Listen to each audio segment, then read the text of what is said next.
Hello everybody. As you can see, I am sticking to my not really new but not really old setup. I brought out the camera again to show you one of my admittedly many video game art books. And I just grabbed the first one my eyes fell on. We're going to start probably because I intend to show you the rest of my collection as well. We're going to start with Dragon Age, the World of Thedas, Volume 1. From the writers and artists of the Dragon Age games. Introductions by Mike Laidlaw and David Guida.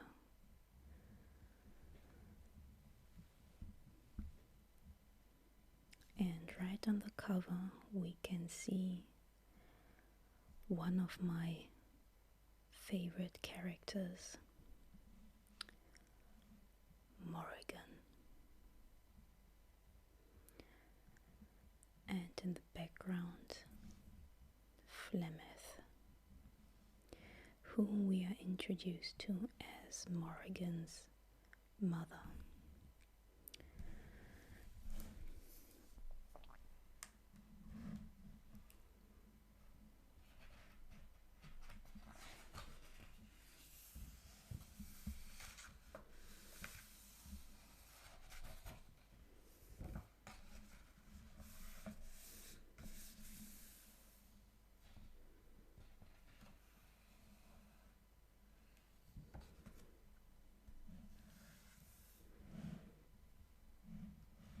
Here we have the table of contents. I don't think I'm going to read the forewords to you. This is a video about looking at pretty art. There's a chapter called Legends. Map of Thedas. I do love maps. Welcome to Thedas. Races. I'm very looking forward to the artwork. Nations. Magic, because it's always very important to figure out how magic works in a fantasy world. Religion. If you have never played a Dragon Age game or read a novel or a comic book or whatever, religion is a very important topic in this franchise. The Fade, which is strongly connected to how magic works. The Blight, Bestiary, and a glossary. Oh, that's helpful. I do like books with glossaries. Oh, sorry, trying to keeping the reflection at bay. It's the first sunny day in like 2 weeks, so I'm not too keen on closing the curtains. So let's see how this works with you actually seeing what's going on here.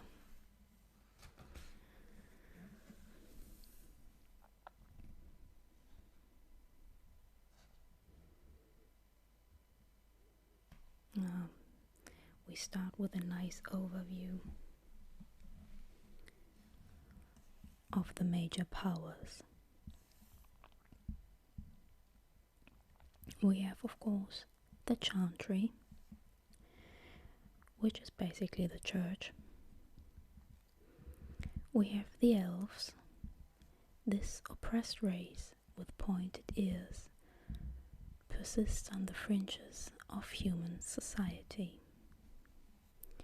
We have the dwarves, because where there's elves, there have to be dwarves.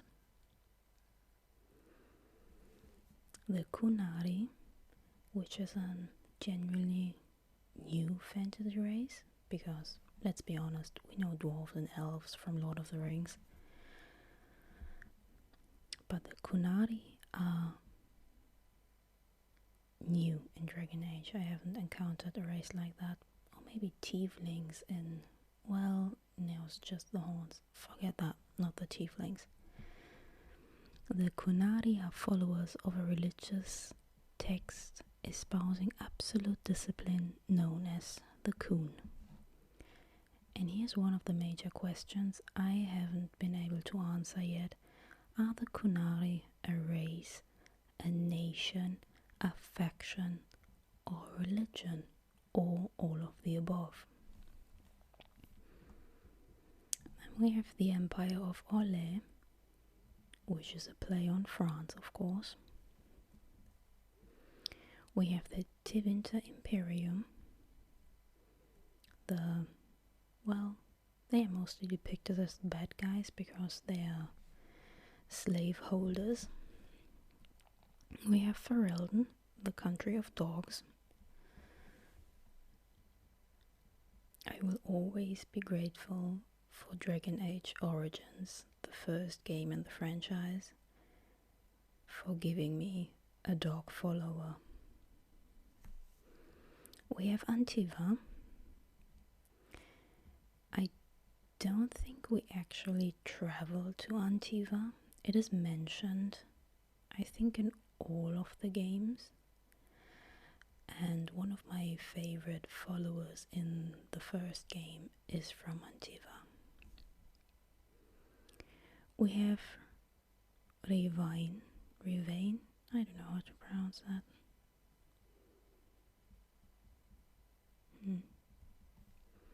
We have Kirkwall, the setting of the second game. Starkhaven. The Kingdom of Starkhaven is the largest city-state in the Free Marches. We have Nevada.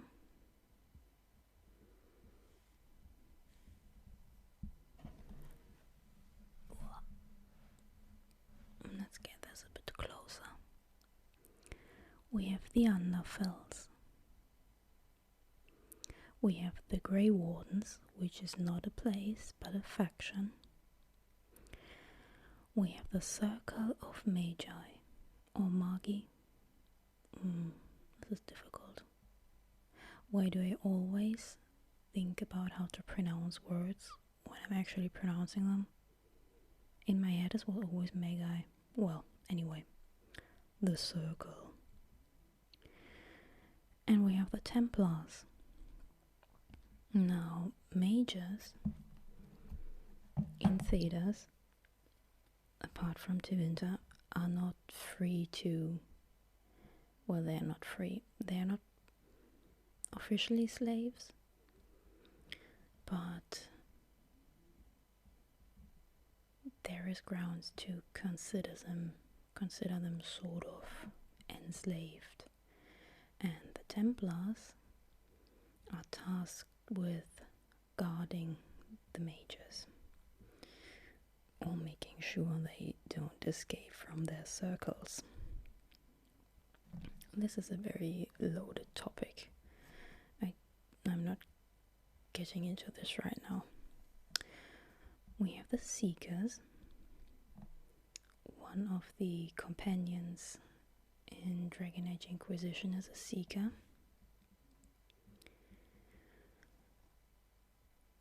And we have two major events: the Exalted March and the Blight. Now, what does it say about the Exalted March? This rare Chantry-led offensive is called to stop large-scale threats to the authority of the Maker. Now, the Maker, of course, is God in Dragon Age speak. the Blight, which takes place during the first game and has consequences in the second game. The Blight happens... oh, I don't remember. Well, what does it say? An archdemon leads a scourge of darkspawn to the surface, threatening to destroy all life in Thedas. Well, that wasn't very informative. Darkspawn are basically magic zombies. They are quite scary too. Oh yes, I do love maps. Oh, can you see that? This is better, right?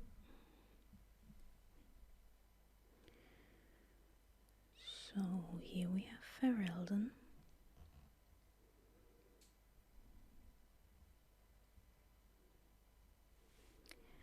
The Free Marches. Antiva. The Peninsula of Rivain. Nevada. The Tevinter Empire. I didn't know the Anderfels was all the way up there. Very nice. And Orlais.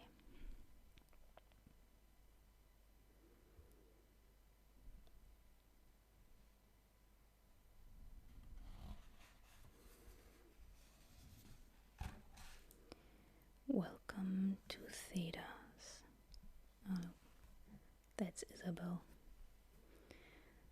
the pirate queen.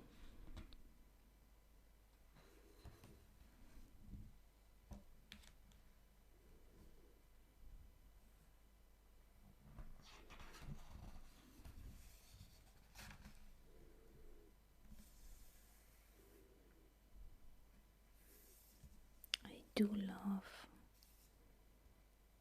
pictures of just landscapes, how the developers and artists imagine the world to look like.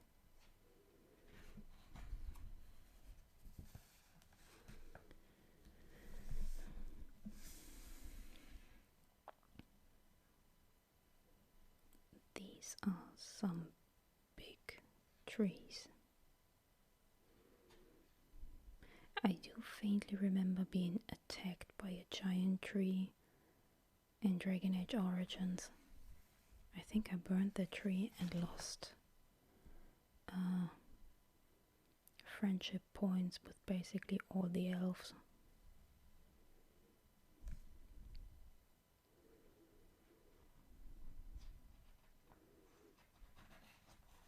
Time and calendars. The Chantry calendar is the most common in Thedas. Well, that's to be expected.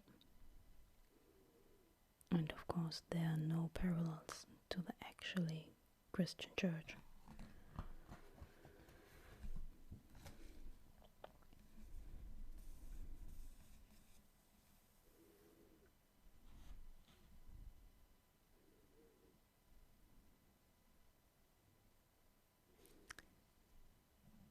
The month of the year.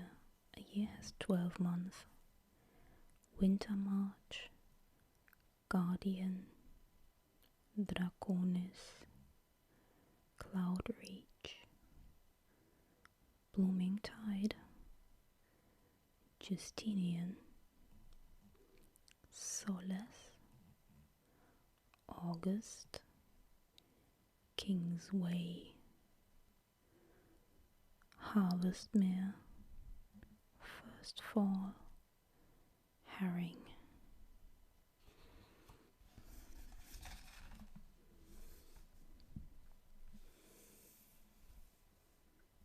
And this is a ruin reclaimed by nature and guarded by this forest creature.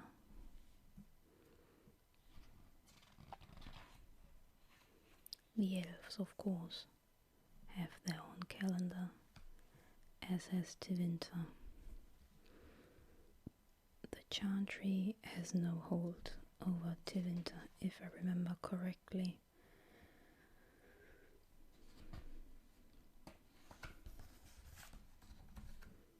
Ah yes, the races of Thedas. Now this is the art style we see in Dragon Age 2. It's sort of bulky style, which is very nice, I think. And we have, of course, humans. No fantasy RPG can exist without humans, I believe.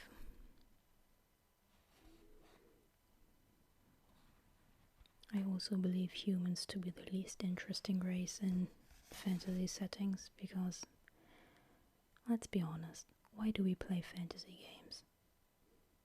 Certainly not to be human.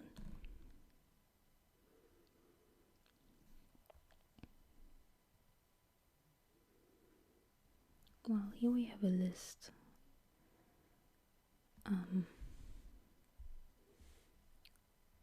of where to find humans. Basically everywhere. In Tevinter, Ferelden, Orlais and Nevada. Well, they're everywhere. Now, this is more interesting. The elves.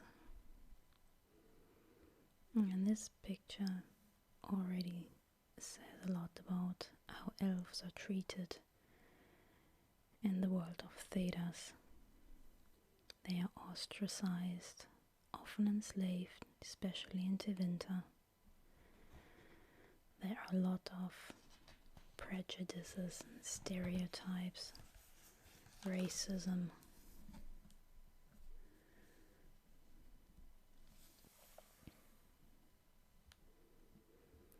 Elves are generally categorized as either city elves or free elves. Well, apart from Tevinter, of course. City elves, as you might have guessed, are the ones living in cities. They have basically assimilated into human society. Now the other group of elves roams the world in these sort of wagons.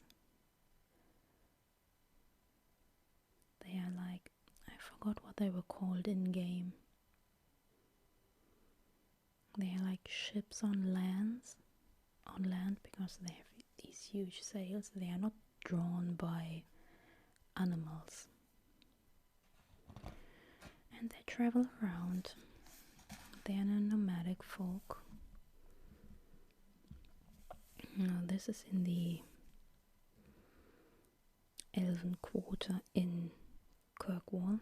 That nice big tree in the middle. And a bunch of city elves sitting around, looking grumpy.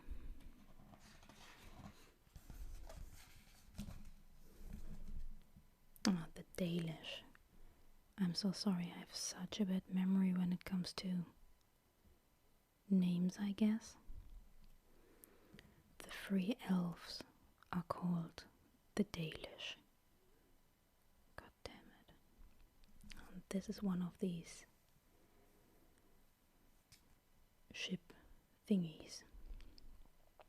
And one interesting thing, the Dalish have domesticated the Halla, which is an animal that reminds me of deer. They are snow white, very, very pretty, have very intricate horns, are very shy, and they are sacred to the Dalish. So I don't really think the Dalish domesticated the Halla. The Halla chose to accept the Dalish.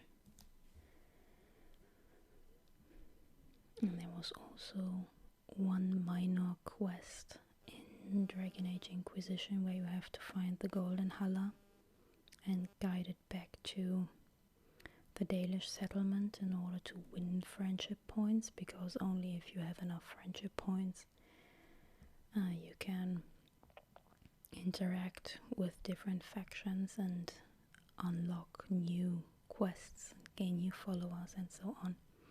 Anyway, I really hate bodyguard guiding quests, so I didn't like that one, even though the golden Halla was really pretty. Moving on to the dwarves.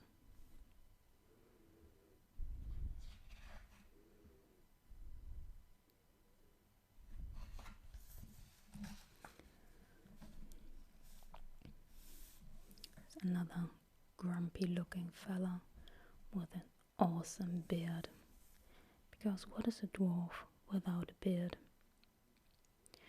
The only beardless dwarf I am okay with is Varric, who is not the only beardless dwarf in Dragon Age. What was the boy called in Dragon Age 2? The dwarf with magical abilities. By the way, can you hear Melkor snoring in the background?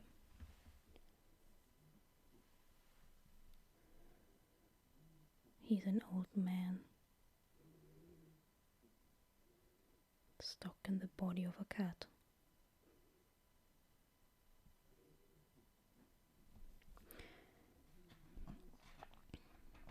Anyway, this is a nice looking beast.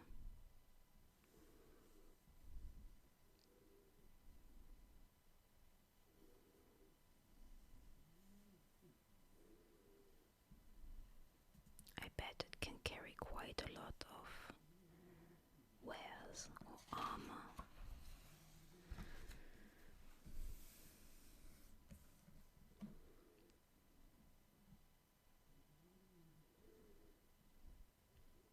Of course, dwarves are thought to be very good at smithing. The usual dwarven stereotype. They make very fine axes. And here is the one beardless dwarf who makes up for it with chest hair. Varric, the narrator of Dragon Age 2 and one of the first companions in Inquisition.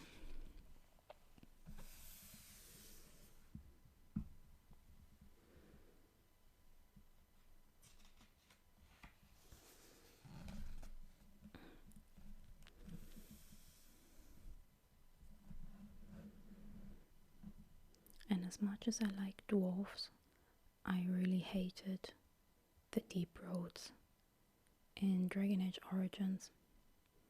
They were scary, I got lost all the time. It was never ending. I really didn't like that. And here we have the Qunari with their magnificent horns. I spent hours in the character creator in Inquisition playing around with how the Qunari looks, but I never actually get to play a Qunari because I start a new playthrough as a Qunari, telling me this time I'm going to be heavily two-handed, no magic, smash everything, you know, your regular tank. And then I play for an hour or two, I miss being an elven rogue. So I stop and load a save game and continue playing as a rogue or as a mage. But I never really got into being a fighter in Dragon Age. Well, even though they look so dashing with their curved swords.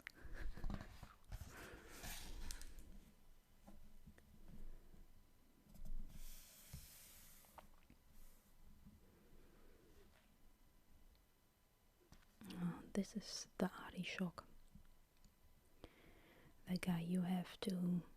I think you have to fight him in Dragon Age 2. I never managed to unlock a path where you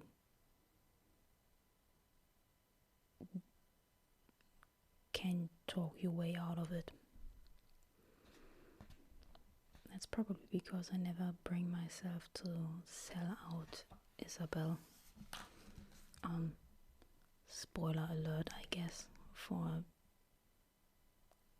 well, quite old game.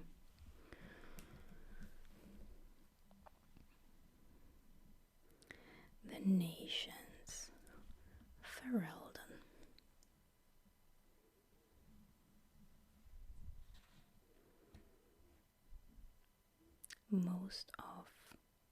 Not most of. Dragon Age Origin takes place in Ferelden during the Ferelden Blight. And in Dragon Age Inquisition you can skip between Orlais and Ferelden. My memory is coming back to me.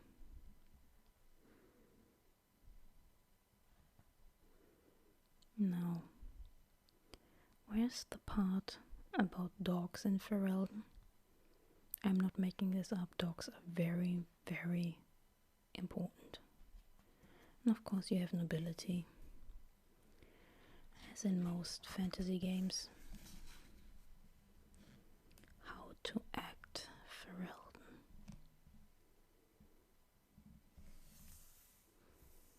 Ferelden is also very cold and snowy. Dorian, our mage companion from Tevinter, complains about, well, he complains about everything, but especially about the cold.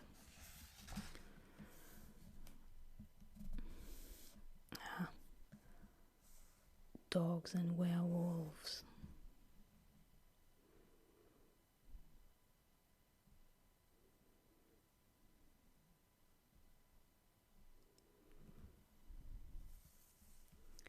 Nevada.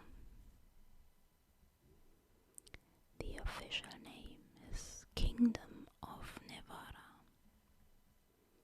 It's a monarchy, and the capital is Nevada City. Well, that's not very inventive, is it? The major religion is the Chantry.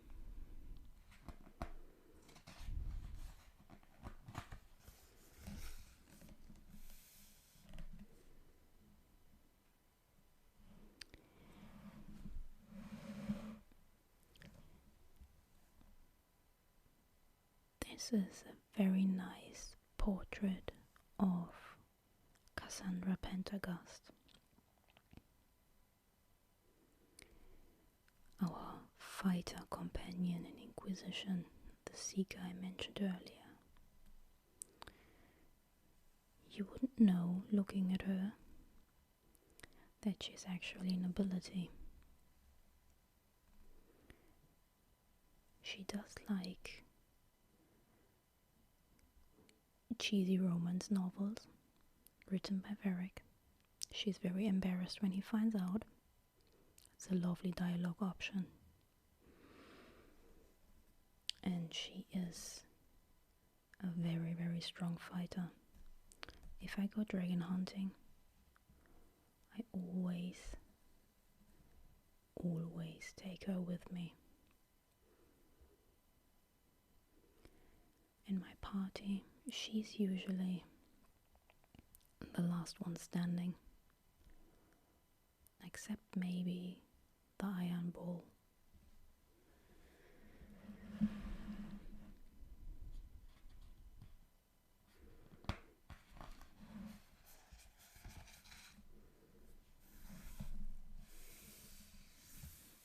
No, I do not remember where this is.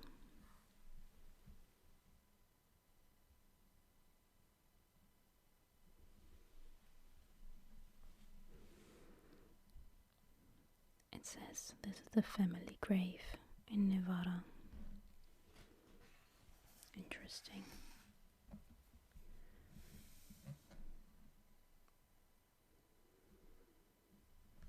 In Nevada, they mummify the dead.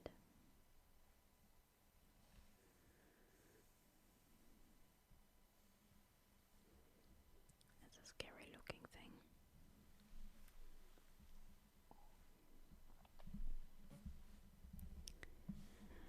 Moving on to Orlais. Its official name is the Orlesian Empire. It's a monarchy. The capital is Val-Royeaux. Now, do you see why this is basically fantasy French? Fantasy France? Val-Royeaux? Come on. The major religion is the Chantry. I do not like going to Val-Royeaux because people there are rude. And the first time we set foot in Val-Royeaux, well, we are ambushed. The Templars want to arrest us. The Chantry priestesses are mean as always, especially if you're playing as a mage. It's a generally unpleasant place.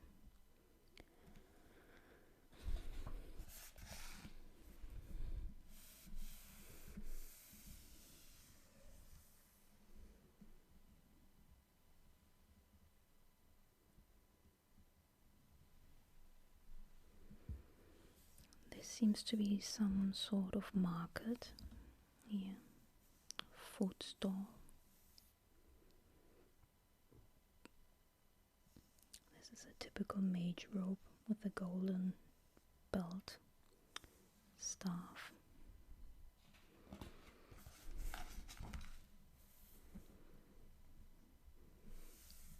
Oh yes, I remember. Masks are very important in Orlais. All the noble men and women you meet wear, I think, mostly golden masks even. Very intricate, almost costumes. Even the armor is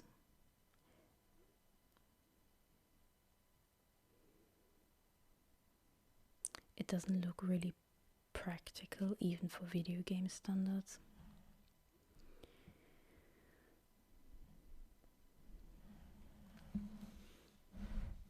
It's way too flashy. You know a chevalier, Orlesian knight, if you see them. You can't miss them. They're glittering in the sunlight.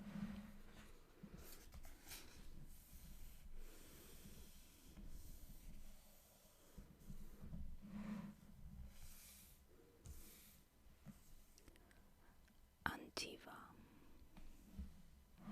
Oh, let's move this over here. Oh look, this is not a monarchy. It's a... can you see that? Plutocracy.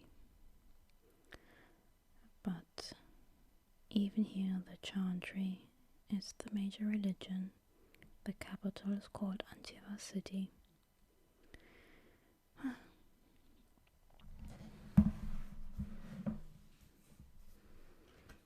trying to remember.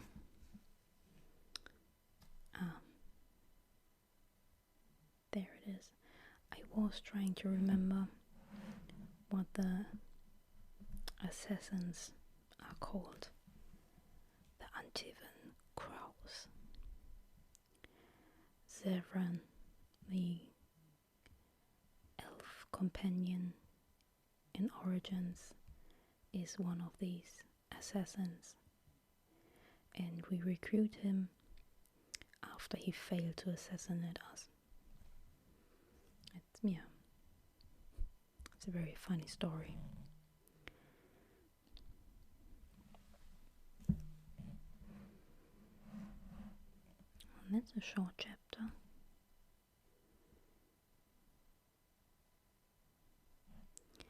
The Antivan Crows, also known as the House of Crows, are an infamous guild of spies, assassins, and thieves. They operate under the control of a secret council said to be made up of the heads of a small collection of the wealthiest families in Antiva, including some royals.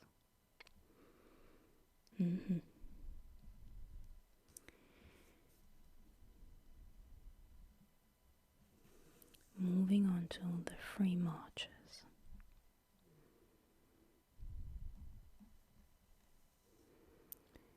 Its government form varies depending on city-states. The major city-states are Kirkwall, Starkhaven, and Ostwick.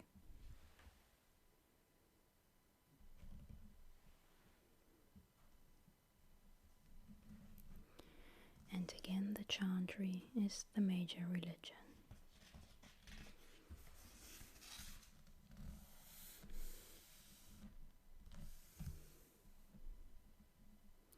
Kirkwall was very confusing in its layout when I first played Dragon Age 2. Even though most of the map is reused throughout the game, there was always something that threw me off, be it a burning barricade or too many gangs of criminals and assassins. Maybe I'm just very bad at finding my way in video games. I don't know, maybe it's me.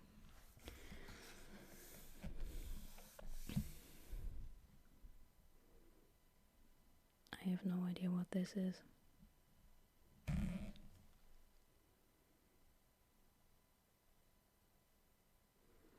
Oh, this is the view on Kirkwall. That's Kirkwall. Oh. I never imagined it being on a cliff. Well, that's a new perspective.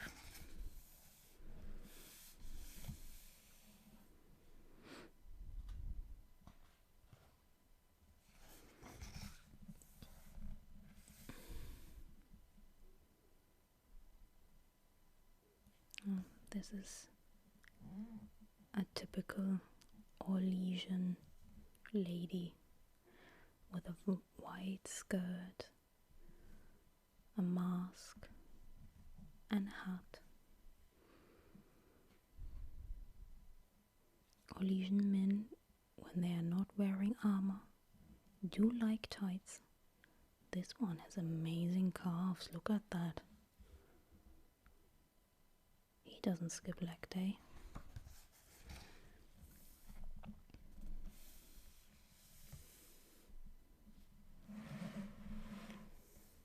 This over here is a Grey Warden. They can easily be recognized for one by this blue and silver, which we can find in heavy armor, medium armor, light armor, and the helmet, if you choose heavy armor, has these griffin wings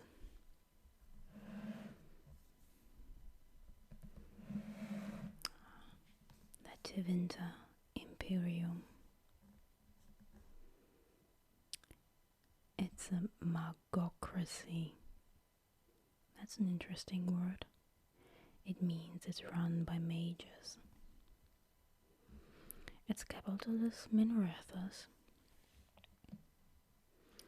And the major religion is the Imperial Chantry, not the Chantry. Again, we get the impression we are just dealing with the Catholic Church and the Reformation.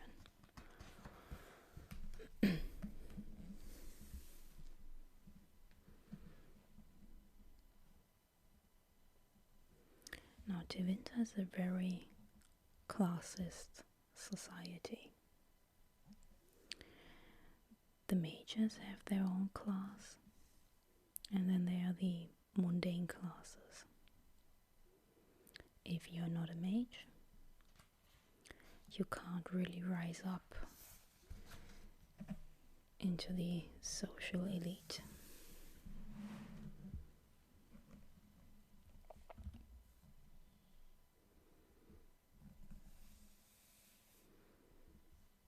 This is a Qunari. Tevinter is always at war with the Qun.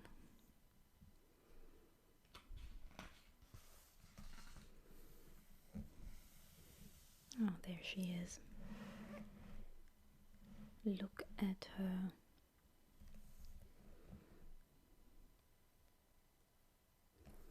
Isabella.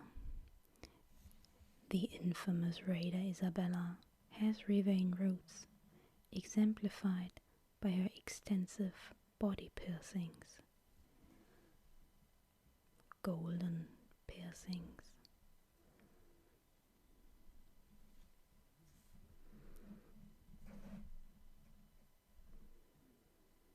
In my first playthrough, I didn't like her, but she grew on me. I think I even romanced her once.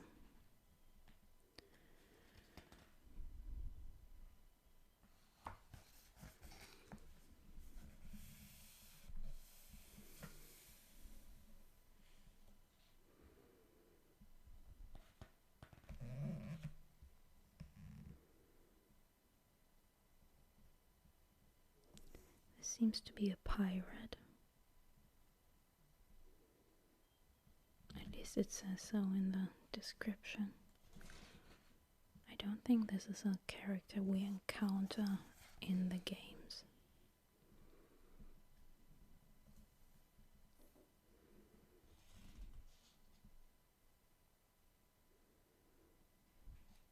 Obviously a Qunari with magnificent boots.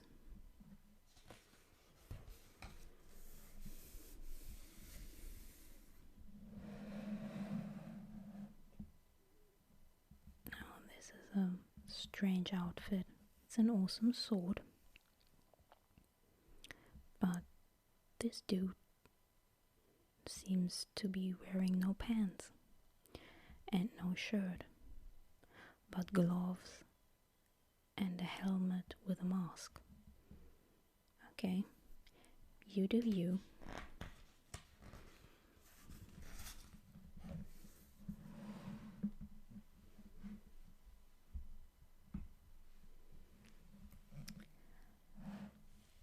Magic.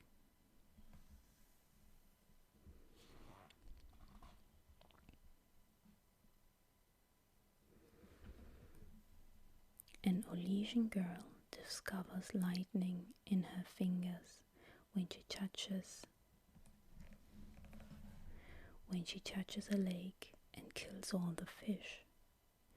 In the woods down the road, an elderly elf hides from Templars, his only company, the undead he calls to rise by cutting his arms.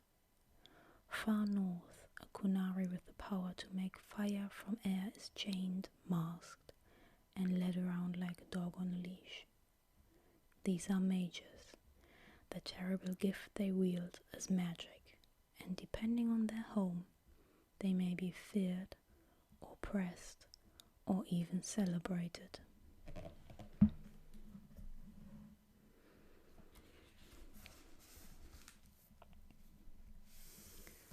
Being a mage is very complicated in Thedas.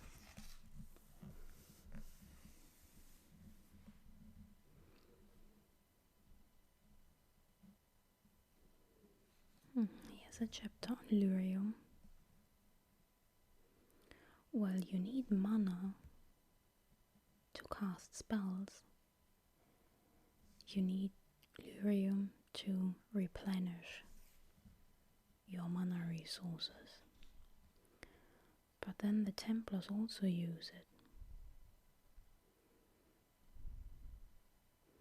And then in Dragon Age Inquisition, we encounter red lyrium, which turns people into, it takes them over and turns them into red lyrium crystal thingies. It's very scary. Doesn't look healthy.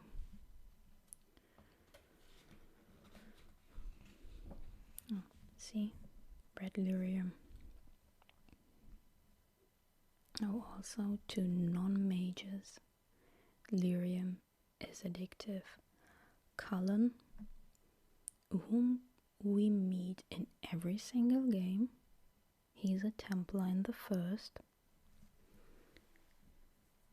He's still a Templar in the second, and in Inquisition he's one of our advisors. He has left the Templars and he battles his lyrium addiction and suffers quite a lot from it.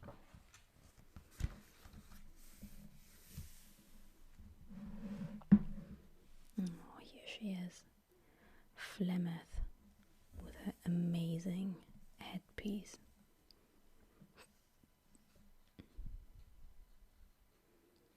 That's quite a commanding posture. Grumpy look on her face. Just an overall amazing outfit.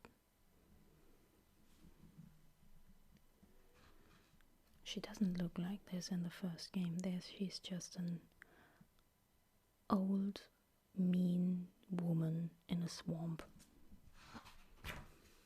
who then turns into a dragon and killed my party quite a lot of times.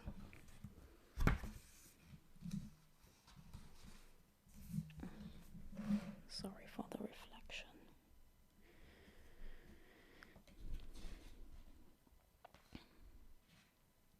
The circles.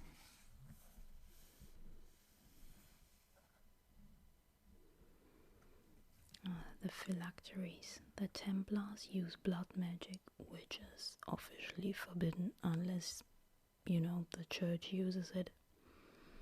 Basically to track down mages should they escape.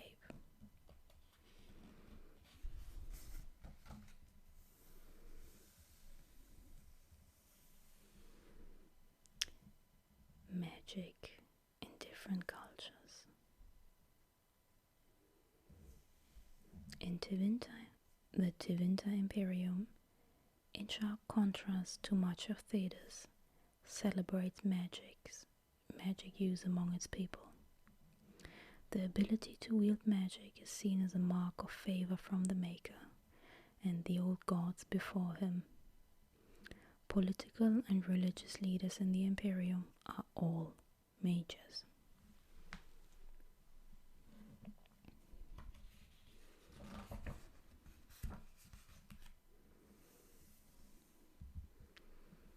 And then, of course, there are the apostates, the mages that either never enter a circle or break free. This is Morrigan again. She's never been in a circle. She was raised in the Qunari wilds. No, that's the forest in Zelda. Anyway, she was raised in the wilds and learned to control her magical abilities outside the circle. The Dalish don't enter their mages into circles as well. They are all considered apostates by the Chantry. And this is, well, you either love or hate him. This is one of the companions in the second game. Anders, he's an apostate. He blows up the Chantry. Well, he blows up the Chantry. Full stop. You either forgive him, banish him, kill him. You have a lot of choices. It was heartbreaking because you could romance him before that, and no matter what you do, what playthrough you choose, which dialogue options you choose, he always blows up the Chantry. And if you're very naive, like me, you even help him do so by supplying the resources he needs to build the bomb. In my defense, he's a healer, and I thought he needed the resources for his secret underground hospital. Boy, was I wrong.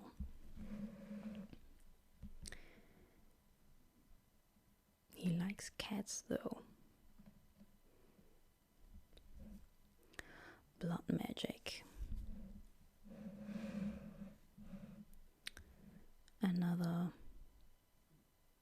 loaded topic. If I remember correctly, blood magic, well, blood magic simply means you use the life force of another living being to boost your magical abilities or control another living creature through their blood. Now, of course, that sounds bad at first,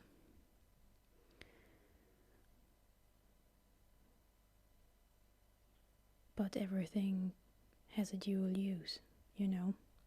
You can use fire to make food and create warmth, or you can burn down a village. The same goes for magic and blood magic.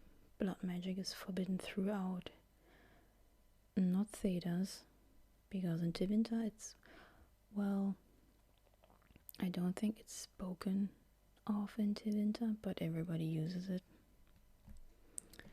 You can be trained to be a blood mage in Dragon Age 2 and you can have Dorian pick blood magic as a subclass in Inquisition, which I always choose for him because that makes him strong, really strong.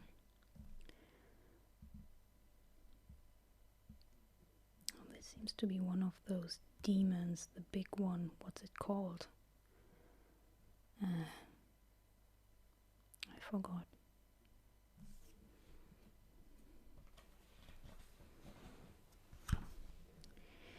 Moving on to chapter 7, the Blight.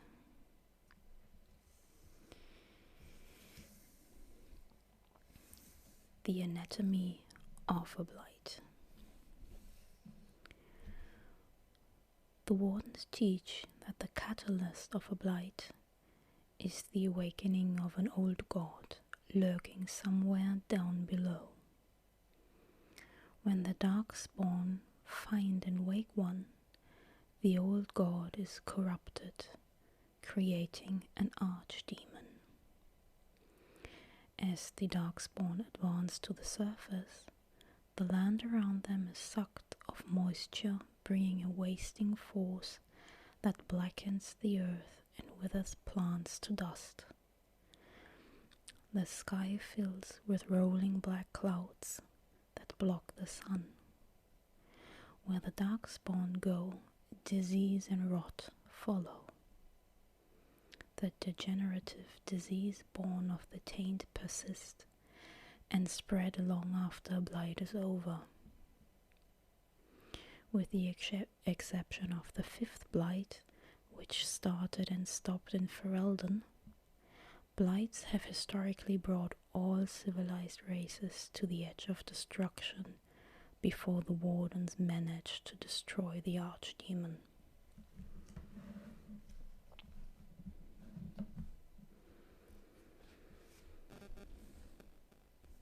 Now let us look at the Archdemon.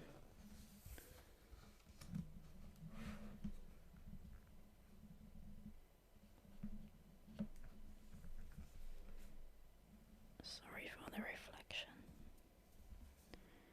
Look at that.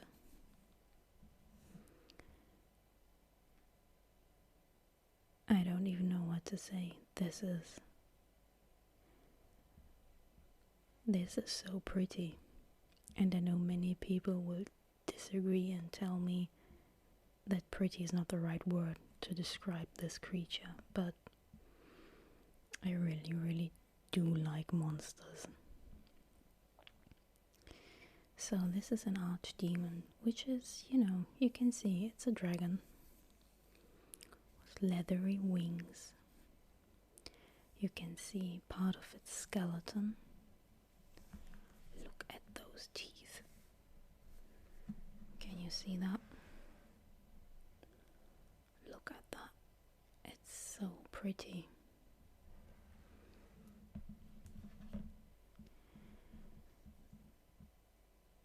Well, we can see part of its skeleton, but it appears that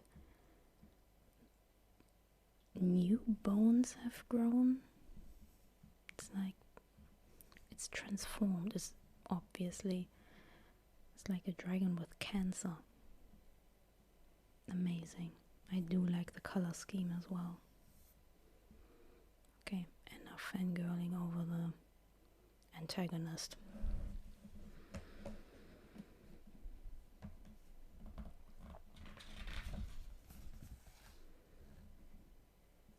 Oh Lord, that was scary. This is an image from Dragon Age Origins in the Deep Roads. And I'm not going to tell you, you have to play that quest for yourself. It was such a devastating plot twist. Disgusting, devastating. That franchise is so amazingly well written. I'm not going to tell you what this is about. Moving on.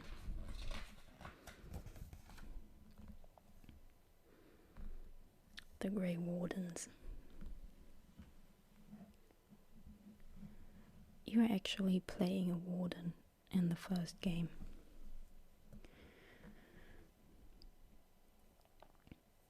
Now, there's obviously a lot to say about the Wardens. They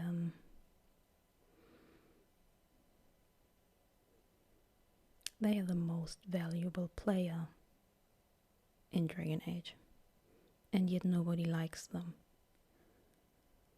People need them. People need them to be there. They want them to be there, but not really. You don't join the Wardens. Well, you can, but the price is so high that most people don't do so voluntarily. Thus, the Wardens are made up of criminals.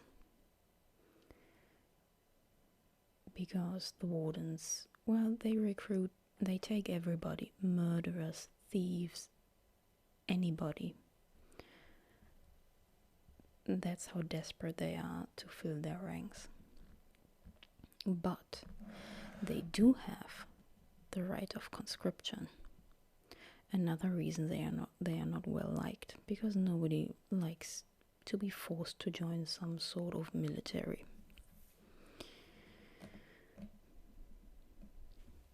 The joining contains a very, very dark secret, which I'm also not going to tell you. Just play the first 2 hours of Dragon Age not Inquisition Origins, and you'll figure out. This is a warden, drenched in blood, but victorious. And again, the signature helmet with the wings, dual wielding swords, that's new.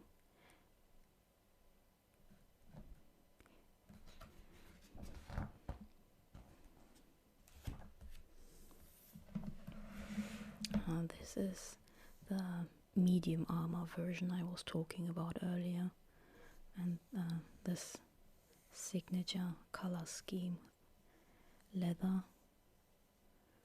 relatively light leather, and the blue and silver.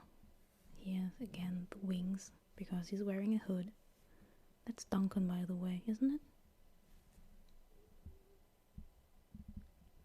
I think that's Duncan.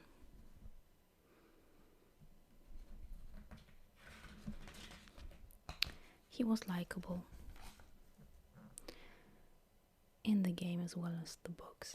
If you don't know, Dragon Age has amazing novels that sort of fill the gaps between the games and before the games. Most of them are written by David Geider, who's an amazing writer. Read the novels.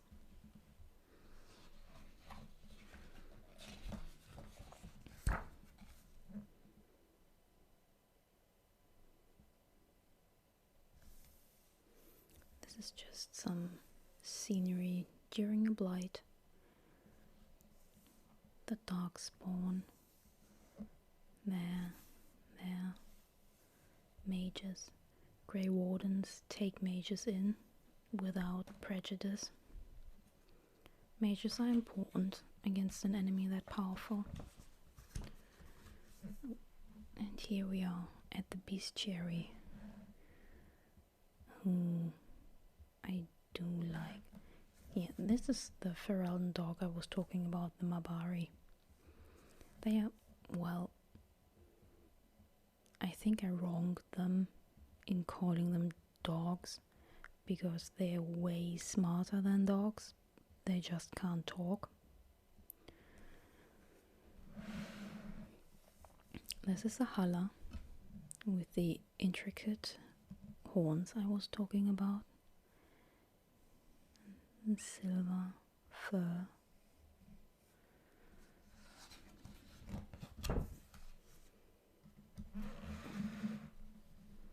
Well, this book is way too big and heavy. Oh yeah, spiders. Dragon Age is full of spiders. You think Skyrim is bad with all the frostbite spiders everywhere? Wait till you play Dragon Age. Spiders everywhere. That's a Nug. It's so ugly it's cute again. And a Bronto. If you meet them in the wilds, they look friendly, but they are not. They don't like it if you get too close to them. They'll attack you, and they are very, very strong. You can unlock them throughout the game, Inquisition that is, as a mount. Deep Stalkers. They are basically little dinosaur things that lurk in the dark along with spiders. Of course, dragons. It's called Dragon Age, but it's misleading. For a franchise that has dragon in the title, there are very few dragons.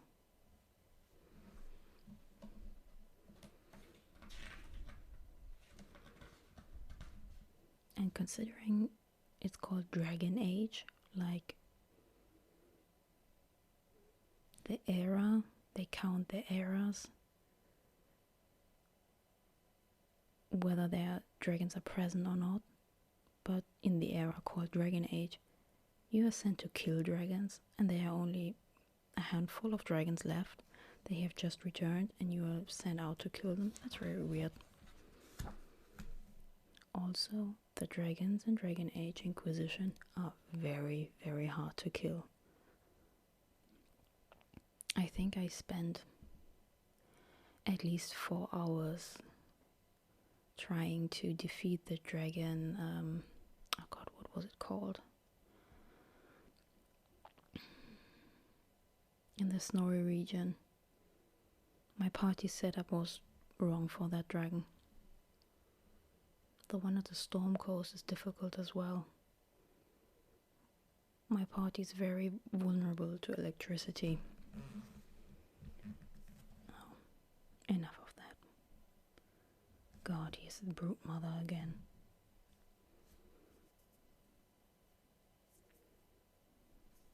Oh yeah, the big dragons are called high dragons.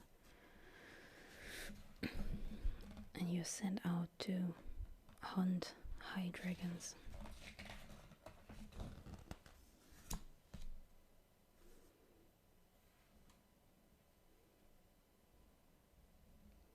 Ogres, well,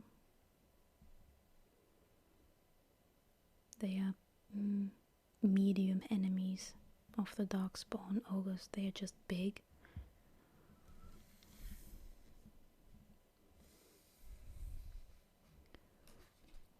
Now in Dragon Age, nothing is what it seems. You think an ogre is difficult to beat, but it's not, because they are just big and strong but very slow.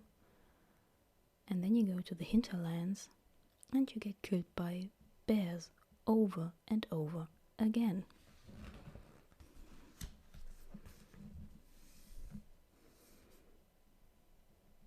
Ah yes, here are the demons.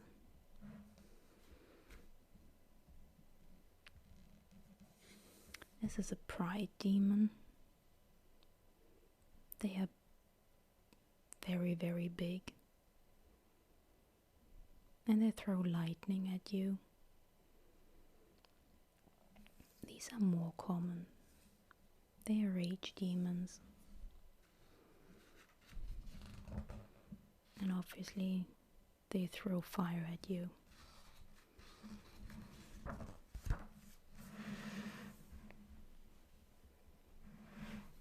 Now, obviously the highly sexualized demon is a desire demon, because come on. Every game falls into the trap of offering lightly clothed females.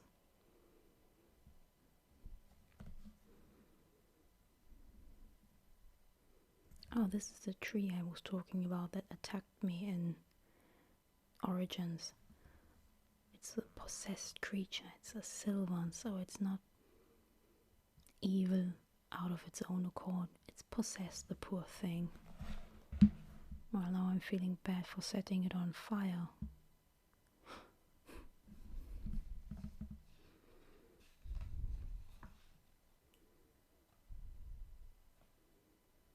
I don't remember where we encounter these.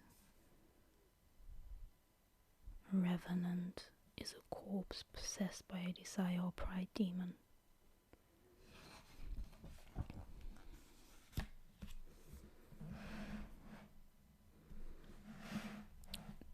These are very hard to beat, arcane horrors.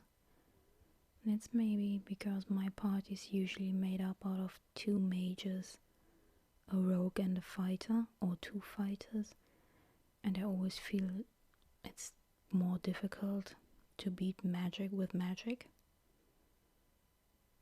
Anyway.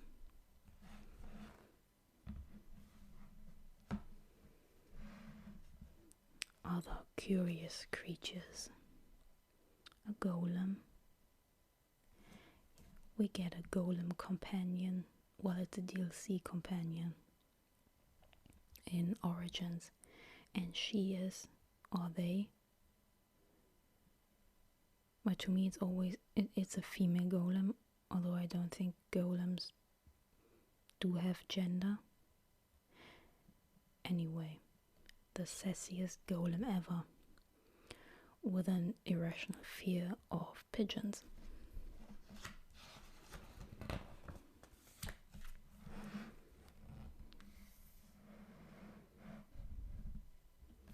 A wyvern, werewolves. Oh, that's classical. And that was it.